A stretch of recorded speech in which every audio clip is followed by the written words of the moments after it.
가끔 제가, 어, 가끔이 아니죠. 제 인생의 주제는 인간이 도대체 무엇일까? 인간이 도대체 어떤 존재인가? 보통 이제, 교회에서 뭐, 하나님을 바라보자, 하나님을 의지하자 하지만, 기본적으로 그 하나님을 따라가야 되는 게 또 인간이거든요.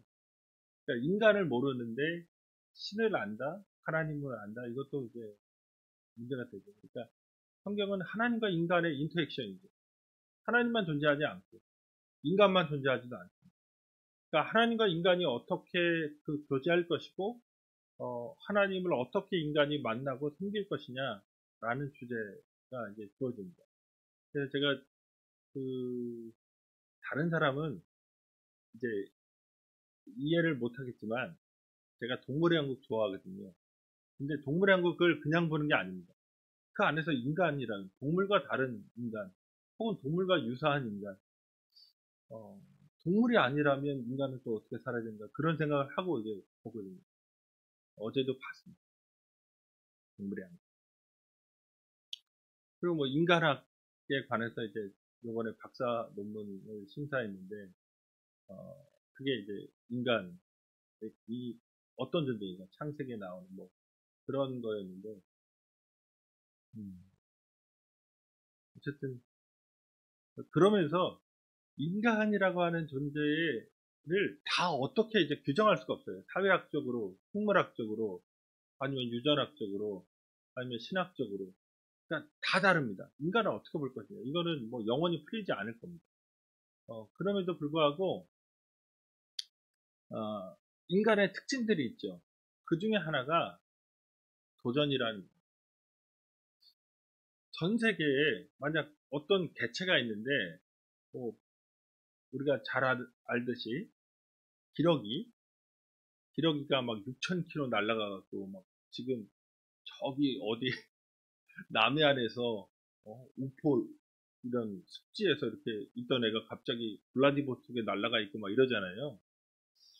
기러기 보면서 어떻게 그렇게 때가 맞춰서 막 이렇게 V자로 날르고 얘네가 대형도 바꾸고 막 이런다 놀라지만 전혀 놀랄 게 아니에요. 인간은 여기서 독일만 해도 6,000km, 8,000km 나갈 거거든요. 그치? 지금 반대편 막 그 부에노스아이레스 이런 데도 날아가고 사업 때문에 인간만큼 남극부터 북극까지 닿지 않는 인간이 모든 곳에 간 겁니다. 그러니까 어떻게 그렇게 많은 그 지역에 살 수 있느냐 인간은 늘 움직입니다. 자기 삶에 불만족을 가지고 자기 삶에 대해서 그렇게 긍정하지 않아요. 그러니까 끊임없이 움직이고 끊임없이 도전하고 끊임없이 생각하고 끊임없이 적응하려고 하고 이게 인간이 갖고 있는 그 도전 정신입니다. 그러니까 이제 또 하나 돌려 말하면 아무리 어려워도 자기가 좋아하는 건 하는 겁니다. 남들이 보기엔 이해가 안 돼요. 왜 그렇게 사는지, 왜 그런 일을 하는지, 왜 거기에 그렇게 목숨 거는지. 아니, 클라이밍. 저 같은 사람은, 그거 하겠어요? 아니, 등산. 안 합니다. 위험하고, 무릎 아프고. 그런데 진짜 매주 등산하는 사람들이 있고, 그렇죠? 거기에 그 일반 뭐 1000m, 2000m 정도가 아니고 8000m 넘는 산들을 올라가는 거예요. 우리가 과학적으로 얘기하면 100m 올라가면서 0.45도 정도씩 평균적으로 떨어집니다. 산소도 이제 줄어들죠. 엄청나게 위험한 거거든요. 춥고. 그런데 그걸 하죠. 사이클, 뭐, 보통 이제 좋아하시는 분들은 막 김포에서 저기 팔당까지? 어우, 저는 안 합니다. 제 친구가 예전에 했던 말인데, 볼링을 얘기하면서, 내가 왜 돈 주고 볼을 굴리냐. 힘든 거를. 근데 볼링 좋아하시는 분들은, 그쵸. 공도 깎고 뭐, 그렇잖아요. 장비도 하고. 인간은 도전이라는 것을 아주 좋아. 자기가 의미 있다고 생각하는 것, 자기가 필요하다고 생각하는 것, 자기에게 어떤 만족감, 자기의 존재의 성취감을 주는 것들에 대해서 끊임없이 추구해. 오늘 이 얘기를 드리는 것은 한 해 우리가 시작하면서 우리의 신앙이라는 주제입니다. 우리는 믿음을, 이게 뭐, 신앙과 믿음이라고 하는 것보다는 예수입니다. 우리는 예수 믿는 사람입니다. 예수님을 어떻게 생각하는가? 예수님은 내 인생에 의미가 있다고 생각하는가? 예수님을 좋아하는가? 다른 사람이 뭐라고 말할지라도 이 세대가 예수님의 손을 놓아버리고 혹은 그 예배를 중요시 않고 그렇게 살아갈지라도 나는 예수님을 어떻게 생각하는가? 내가 예수님을 기뻐하고 예수님의 그 구원하심, 예수님의 그 우리를 위하여 십자가에 죽으시기까지 사랑하시는 것을 의미 있다고 생각하고 내가 그분을 정말 기뻐하고 있다면 다른 사람이 뭐라 말할지라도 우리가 따라갈 겁니다. 그런데 그 예수님에 대한 의미가 사라지고 예수님에 대한 그런 생각이 희미해지면 이제 신앙생활하는 게 어려운 거죠. 히브리서의 시대에 오늘 우리가 히브리서를 보고 있는데 그랬던 겁니다. 그 박해가 있었어요. 로마에 64년에 그 60년대에 네로가 박해를 하죠. 그러니까 이제 시저 클라우디우스 가문이거든요. 이게 그러니까 율리스 카이사르 가문과 클라우디우스 가문의 연합체입니다. 그리고 이제 시저 가문의 마지막 황제가 네로입니다. 정말 또라이죠. 로마 시내의 그런 대화재 때 다 탔잖아요. 거의 절반 이상이 탔습니다. 로마가. 그러니까 서울 시내 절반이 탄 거라고 생각해요. 그 당시 로마가 한 100만 명 살았거든요. 그 당시 로마에 100만 명 살았을 때 중국의 장안이 100만 명 살았다 얘기하지만 중국의 장안이 한 80만 정도 이상합니다. 로마가 제일 컸던 도시입니다. 그런데 그 세계 거대 도시의 절반 이상이 타버렸어요. 구역에. 근데 네로가 뭐 했느냐? 그 토지를 거의 다 수용합니다. 그래서 정원을 만들어요. 자기를 위해. 황제잖아요. 미친 거죠. 사람들 집 불타가지고 지금 민심이 어지러운데 그 땅을 수용해가지고 자기가 꽃밭 만들고 거기다가 분수 만들고 그러면서 이렇게 마차 타고 거닐면서 시하고 그러니까 사람들이 이제 분노한 거예요. 결국에는 이제 반란으로 있는 자결한. 그리고 로마의 정치적인 위기가 다가오고 결국에는 이제 베스파니아누스 황제가 등극하면서 거기에 콜로세움을 짓는 거예요. 네로는 자기가 사유한 거잖아요. 황제 혼자 그 로마 땅 다 먹으려고 한 건데 나는 그런 사람 아니야. 나는 시민에게 공공의 복리를 위해서 내놓는다. 그래서 만든 건물이 콜로세움입니다. 어쨌든 그 히브리서의 저자의 시대는 이 네로 박해로 인해서 진짜 자기가 그런 정치적 위기니까 타개하기 위해서 기독교인들을 제물로 삼은 거죠. 그래서 네로가 국가적인 박해를 처음으로 시작한 겁니다. 기독교에 대한. 그 시절에 고난을 받았어요. 고통도 받았어요. 그 이후로 이제 시간이 지나가면서 사람들이 그런 박해 속에서 예수님 빨리 올 줄 알았는데 안 오시는 겁니다. 그러니까 신앙이 시들어지고 있는 거예요. 신앙이 뭔가 문제가 생기는 겁니다. 어쩌면 이제 여기 나이 차이가 좀 많이 있으시지만 웬만한 대학 때를 믿음을 생각해 보면 대학 때 그래도 순수했거든요. 그래도 예수님께 헌신하려고 하고 막 눈물을 흘리면서 뭐 집회 같은 데 가서 헌신하고 뭐 정말 좀 그랬던 게 1974년에 엑스플로 그 빌리그레암 왔을 때 그쵸? 선교사로 작정할 사람들 예수 믿는 사람 일어나라고 하면 그땐 일어났거든요. 그쵸? 대학 때는 일어나요. 자기 인생을 주님께 바치겠냐고 하면 다 일어나고 막 눈물 흘리고 자기가 희생해야 되는데도 막 눈물 흘리고 그러나 지금 선교사로 가라면 가시겠어요? 그러니까 신앙이 지나가면 지나갈수록 뭔가 성장한다는 느낌만 있는 게 아닙니다. 실은 타락도 하는 거예요. 히브리서의 시대는 거의 타락의 시대. 사람들이 모이기를 싫어하고 모이기를 폐합니다. 이때 히브리서의 기자가 얘기한 건 믿음의 삶이라고 하는 것이 달리기 경주다. 그러니까 현재에 머물러 있어서는 안 되고 주님의 다시 오심을 기대하면서 끊임없이 도전하고 끊임없이 자기 채찍질하면서 한 발 한 발 앞으로 나아가야 되는 것이 신앙이라는 것을 얘기합니다.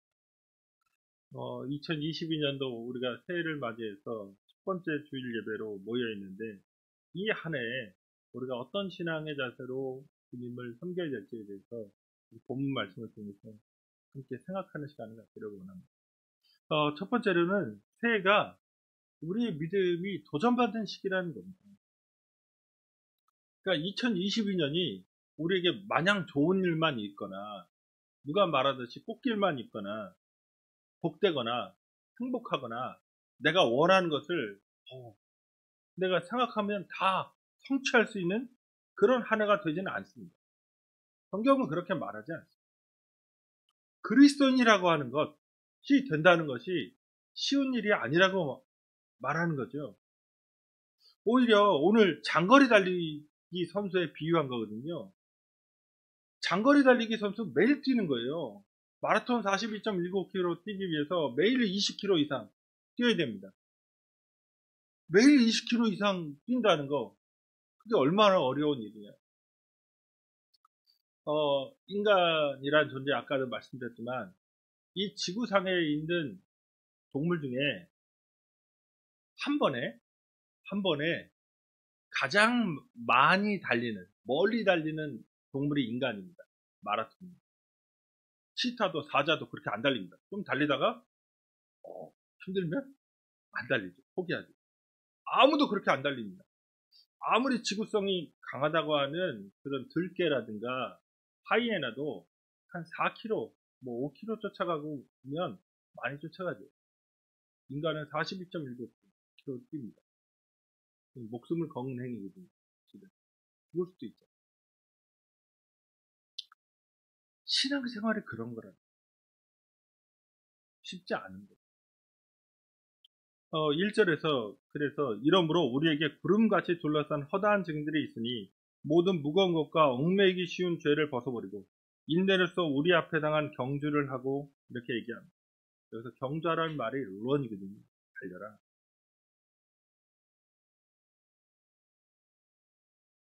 그러면서 이상적인 상황을 얘기하는 것이 아니라 모든 무거운 것과 얽매이기 쉬운 죄를 벗어버리라고 얘기합니다.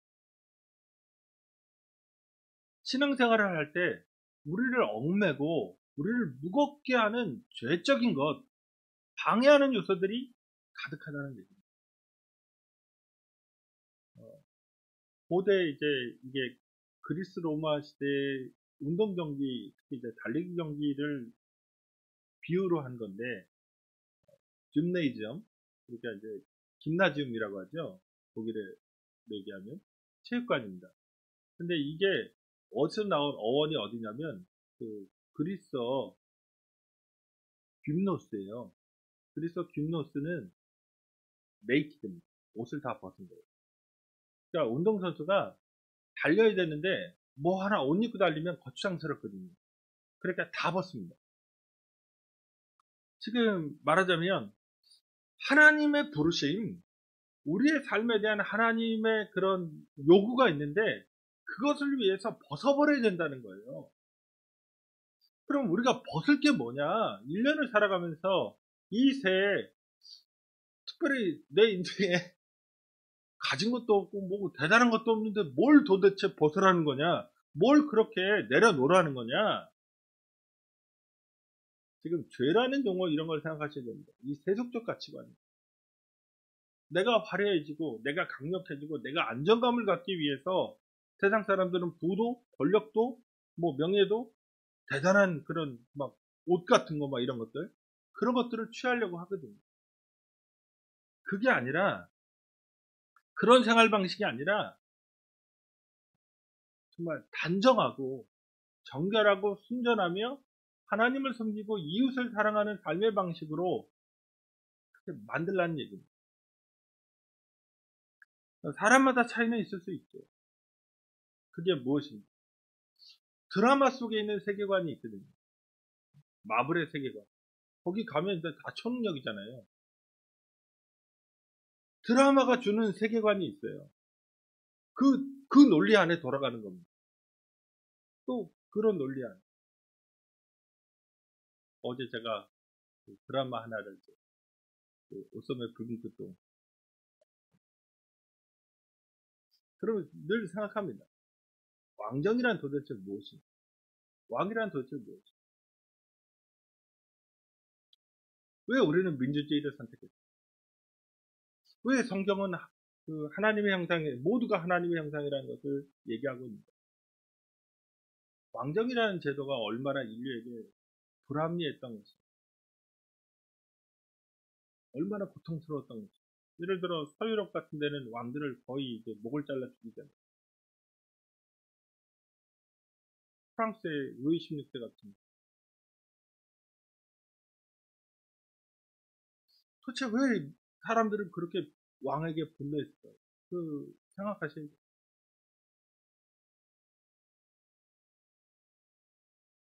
그러니까 그 세계관, 어떤 드라마 속에 있는 그 세계관, 어, 혹은 어떤 주말 드라마, 아니면 내가 읽는 소설, 아니면 내가 읽는 어떤 세계적인 유명한 책들이 있어요. 예를 들어 뭐 총균세, 제라드 다이먼드 같은 거죠. 상당히 의미 있게 이제 코로나 시대에 또 그 균이라고 하는 거죠. 이런 것이 인류의 역사, 문화에 엄청난 영향을 끼쳤다. 근데 균이 그랬을까요? 균만이 아니죠. 그 균을 이용한 인간이 이, 이 세대 안에서도 아프리카는 지금 백신 접종률이 10%가 안 돼요. 지금 오미크론의 탄생을 생각해 보셔야 돼요. 만약 아프리카에 백신을 맞췄다면 그 저개발 국가에 파이자나 아니면은 이런 모더나 이런 회사들이 백신을 그냥 만들 수 있도록 복제를 허가했다면 끝났을 거예요.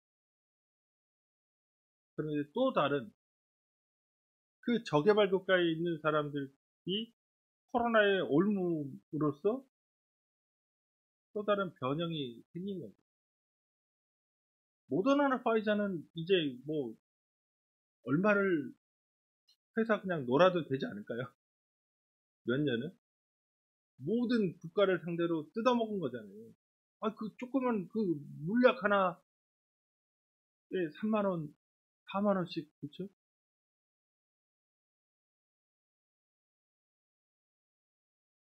균이 문제가 아니라 거기서 부자가 되는 사람이 존재하고 가난한 사람은 더 가난해서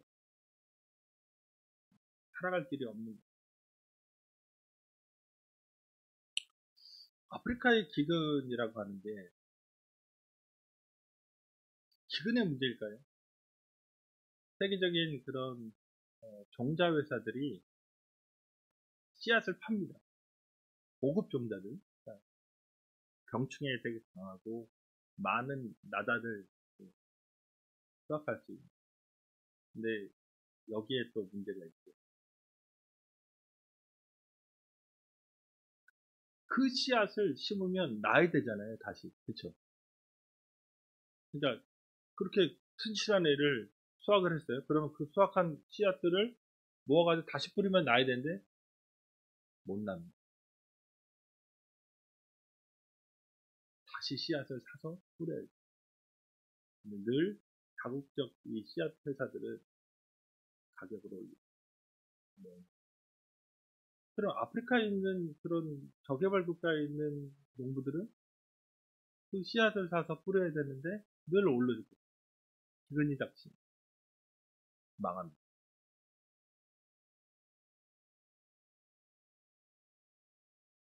자, 지금 죄라고 하는 것이 단순하게 내가 뭔가 잘못하고 있고 뭐 잘못된 생각을 하고 있고 이 정도가 아니라 온 세상에 어떤 사람은 더 많이 가지려고 자기가 갖고 있는 지식과 기술이나 권력이나 능력을 사용하고 있고 그렇지 못한 사람들은 늘 고통과 고난과 거의 죽음의 현상을 넘나드는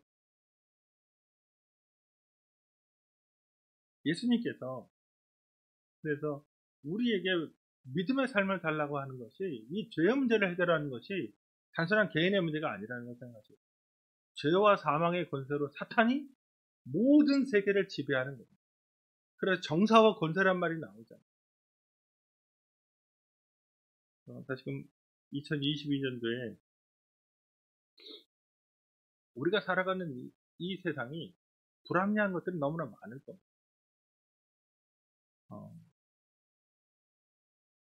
11장에서 수없이 많은 사람들을 얘기했죠. 아벨, 에녹, 노아, 아브라함, 사라, 이삭, 야곱, 요셉, 모세, 기생, 라합, 기돈, 바락, 삼손, 입다, 다윗, 사무엘과 선지자들을 얘기했습니다. 이 모든 사람들이 신앙생활할 때 엄청난 불합리한 세상, 죄로 가득한 세상을 맞닥뜨렸던 겁니다.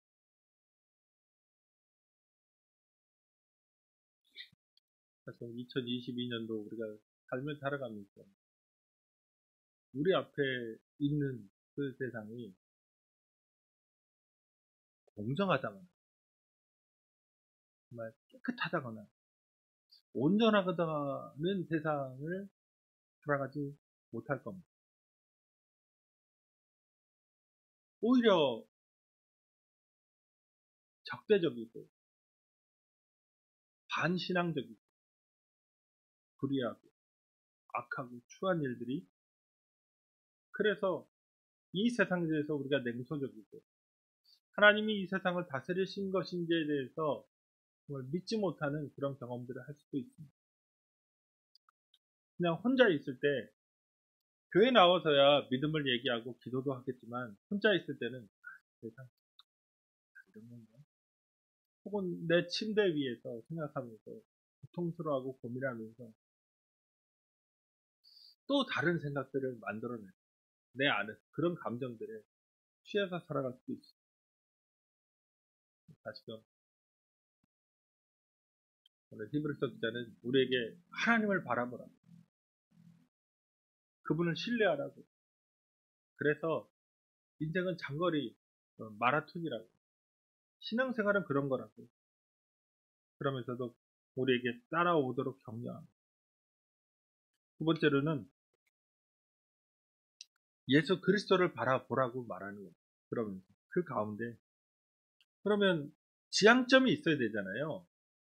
자신이 그 장거리 경기를 하는 2절에 보시면 믿음의 주여 또 온전하게 하시는 이 예수를 바라보자. 그는 그 앞에 있는 기쁨을 위하여 십자가를 참으사 부끄러움을 개의치 아니하시더니 하나님 보좌 우편에 앉으셨느니라, 이렇게 얘기합니다. 이게 많이 우리가 인용하는 구절이고, 이 구절은 너무나 유명해서 많은 분들이 다 아시는 구절이죠. 여기서 그 믿음의 주라는 단어가 있어요. 그 주가 뭐냐 그러면 주인이냐 오너냐 이런 게 아니고, 이게 그리스어로는 아르키고스인데 선구자예요.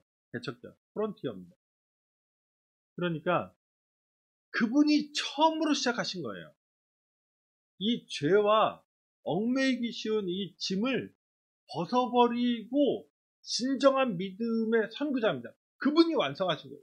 실제로 성경 속에서 아담도 넘어졌고 아브라함도 넘어졌고 다윗도 넘어졌고 모세도 넘어졌고 다 넘어졌어요. 유일하게 이 세상에서 하나님의 아들로서 넘어지지 않은 분, 그 모든 죄를 극복하시고 그 얽매이기 쉬운 죄악을 이기신 분, 그분은 예수 그리스도밖에 없어요. 거기다가 온전하게 하시는 이라고 했는데 이 텔레이오테스예요. 그러니까 완성자입니다. 믿음을 완성했어요. 그 삶으로 보여주신 겁니다. 그러니까 이 얘기는 뭐냐? 신앙생활이라는 건, 기독교 신앙이라고 하는 건 뭐냐? 예수가 그 모든 죄악, 하나님을 거역하는 이 세상을 이기신 거예요. 그리고 완성하셨어요. 그게 최고의 모델이에요. 그 이상이 없어요. 그러니까 기독교 신앙의 핵심은 예수님을 따라가면 되는 겁니다. 그러면서 그분을 바라보자고 했는데, 이게 그리스어로도 아포론테스 에이스예요. 이 에이스란 말이 into거든요. 영어로 하면. 그러니까 예수를 그냥 보는 게 아니라 그의 안을 보자는 거예요. 이 얘기는 예수님의 외모를 보자는 게 아닙니다. 예수의 정신을 이해하는, 예수의 영혼, 그분은 왜 그렇게 강단 있게 사셨는가? 왜 그런 모습으로 십자가에 달리신 것까지 개의치 않으셨는가? 이런 것들을 이해하자는 겁니다. 그러면서 예수님이 그 앞에 있는 기쁨을 위하여 하나님 보좌 우편에 앉으실 때까지 그분의 경주를 완주하신 것을 얘기합니다. 그러면서 십자가를 참으사 부끄러움을 개의치 아니하시더니 얘기합니다. 십자가형이라고 하는 것이 옷을 다 벗김을 당하고 한 3일 정도를 진짜 숨을 헐떡이다가 모든 근육에 경련이 일어나고 수분과 그 혈액이 다 뽑아져서 말라 비틀어져 꺼멓게 돼가지고 이게 피가 빠져나가면 인간이 검해지거든요. 다 수분 빠지니까 진짜 말라 비틀어져 죽는 거예요. 고통스럽게 숨 헐떡이다가. 이렇게 인류 최악의 사용법인데 그거를 부끄러워하지 않으셨다는 거, 그걸 개의치 않으셨어요. 그걸 무시했다는 얘기입니다. 기독교 신앙이라는 게 도대체 뭐냐? 인생을 살아가면서 예수 믿기 때문에 모욕을 당할 수도 있고, 예수 믿기 때문에 손해받을 수도 있고, 예수 믿기 때문에 뭔가 이 세상에서 고통스러워할 수도 있어요. 그럼에도 불구하고 이 세상적인 것에 대해서 무시하는 겁니다. 부끄러워하지 않는 겁니다. 오히려 마귀는 예수님에게 다가와서 세상에 돈을 취하라고, 아니 먹어야 되는 거 아니냐? 먹고 살아라. 돌떡덩이에 대해서 먹어라. 성전 꼭대기에서 한번 뛰어내려봐라. 아, 영광스럽게 이 세상의 땅 떵떵거리고 그렇게 땅 취하면서 살아봐라. 그렇게 유혹했어요. 그리고 마지막 순간에도 십자가에서 내려오라고 얘기합니다. 십자가를 지워버리려고 해요. 마귀는. 십자가가 없는 예수를 만들려고 합니다. 근데 놀랍게 예수는 십자가를 끌어안는 겁니다. 십자가 위에 올라가시는 일을 부끄러워하지 않으시고 세상의 가치를 무시하고 살아가시는 거예요. 그래야 구원이 있는 거예요. 진짜 하나님이 원하시는 것이 세상의 엄청난 부와 명예를 축적하는 데 있지 않다는 거예요. 인간답게 하나님을 섬기는 자로, 하나님의 뜻을 받들어 살아가는 자로 살아가는 데 있다는 겁니다. 인생의 완성과 목적이. 우리 자신을 점검해야 됩니다.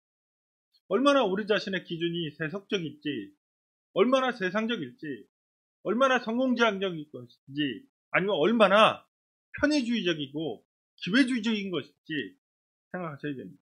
오늘 여기에서 누릴 것들, 오늘 여기에서 향유할 것들에 집착해서는 안 됩니다.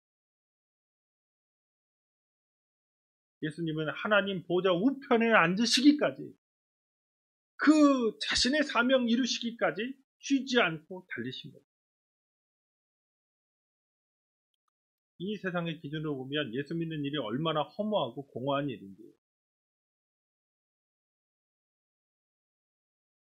이 세상적 기준으로 보면 예수 믿는 것만큼 어리석은 일이 없죠.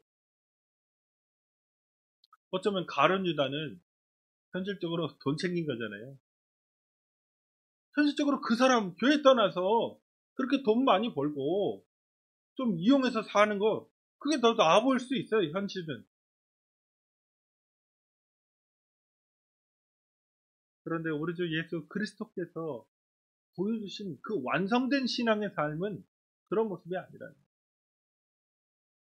근시안적인 것이 아니라 영혼의 세계를 바라보십니다. 마지막으로, 그래서 천국의 영광된 기쁨을 맛보기까지 믿음의 경주를 계속해야 돼요. 우리가 2022년도를 시작하고 또 한 해의 소망도 있고, 한 해의 꿈도 있고, 한 해의 어떤 많은 일들이 있겠지만, 기본적으로 우리의 인생이 하나님의 것이라면, 우리가 하나님의 사람이라면 우리의 삶을 어떻게 살아가는 것이냐, 천국의 기쁨을 맛볼 때까지, 그 영광된 순간까지 믿음의 경주를 계속해야 된다는 겁니다. 3절을 보시면 너희가 피곤하여 낙심하지 않기 위하여 죄인들이 이같이 자기에게 거역한 일을 참으신 일을 생각하라. 예수님께서 그 십자가 위에서 죄인들이 자기를 모욕했거든요. 또 그 죄인들이, 그 참남한 자들이 예수님을 저주하고 침뱉고 고개를 흔들리면서 욕설을 퍼붓고 그런 순간에도 그것을 참으신 겁니다.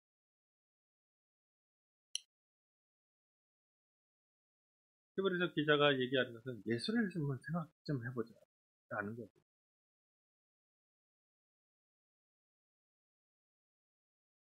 우리가 2021년, 2022년을 살아가면서 한국 사회의 반기독교적인 영성, 혹은 전 세계적인 거죠. 백신이라고 하는, 그러니까 생물학적인, 의학적인 그런 것이 생명을 구하지, 교회가 생명을 구하지 않는다. 오히려 교회는 생명을 해치는 집단처럼, 그렇죠? 교회에서 오미크론도 퍼뜨렸고, 여러 가지 했잖아요. 처음에 코로나 신천지에서 이렇게 많이 아리집단이니까. 그러니까 반사회적이고 반국가적인 단체, 비도덕적이고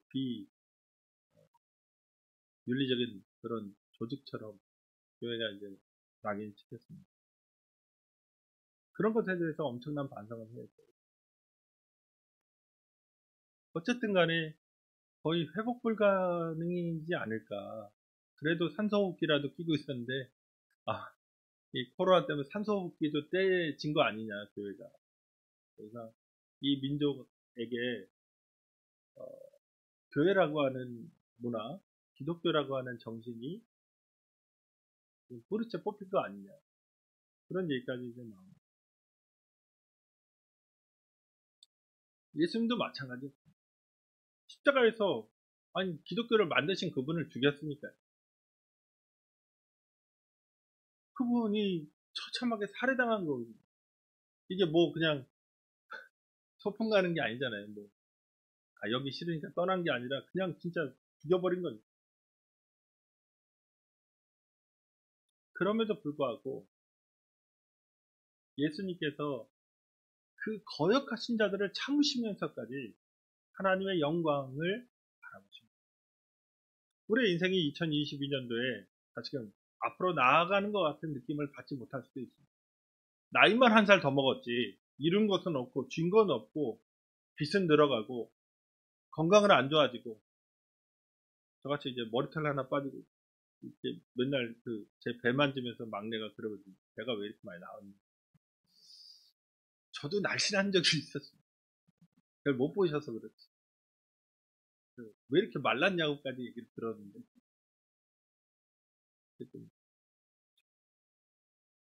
그러니까 인생이 더 나아지는 게 아니라 뭔가 먹는 약의 숫자가 더 늘어나기도 하고, 그렇죠? 한 해가 지났는데 늘어나는 건 약밖에 없고,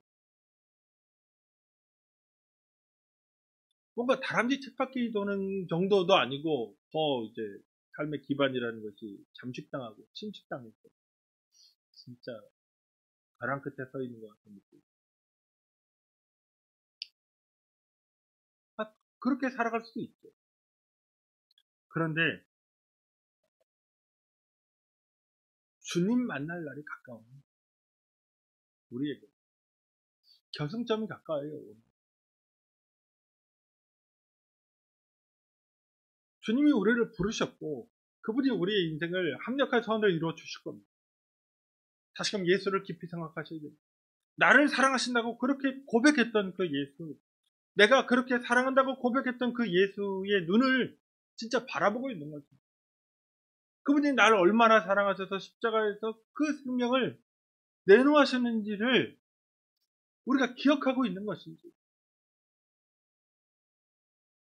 2022년도를 시작하면서 생각하고 기억해야 됩니다. 우리의 생의 의미와 가치가 무엇일까? 삶의 목표가 무엇일까? 우리 주 예수 그리스도, 그분의 부르심을 따라 살아가고 뛰어가고 치열하게 생각하고 그분 말씀대로 이 세상과 맞붙어 싸우고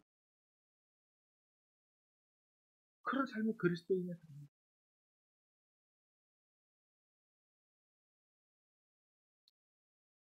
우리의 신앙적 경주를 시작하게 하신 그분. 그래서 오늘도 허다한 증인들과 함께 우리를 둘러싸서 우리를 격려해 주시고, 그리고 그분을 바라보라고, 그분의 영혼을, 그분의 삶을 바라보라고 우리에게 축복하십니다. 우리의 도전의 시간일 겁니다. 2022년이. 이 2022년에 다시금 우리 이전의 신앙의 선배들도 다 그런 길을 갔다. 불합리하고 죄악만 이 세상에 부와 권력을 갖고 있는 사람들이 전행을 휘둘립니다. 세상의 빅라이어들, 대통령 선거 때만 느끼는 거지만 공약 다 안 지킬 거거든요. 문재인 정권도 그랬고, 박근혜 정권도 그랬고, 경제 대통령, 지금 감옥에 있으신 그분은 경제 대통령이 아니에요. 빅라이어들이 판을 치는 이 세상에 또 환멸을 느낄 겁니다. 5년 지나고 나면 이런 세상을 살아가는 우리에게 지금 이 세상의 소망이 아니라 영원한 천국의 소망, 하나님 만날 그런 목표와 기쁨으로 하루하루를 진실하게 거룩하게 살아가라고 성경은 말씀, 이 말씀대로 우리가 한 해를 잘 살아내는 우리 준매교회 지체들 되시기를 주님의 이름으로 축원드립니다. 우리도 함께 기도하실 때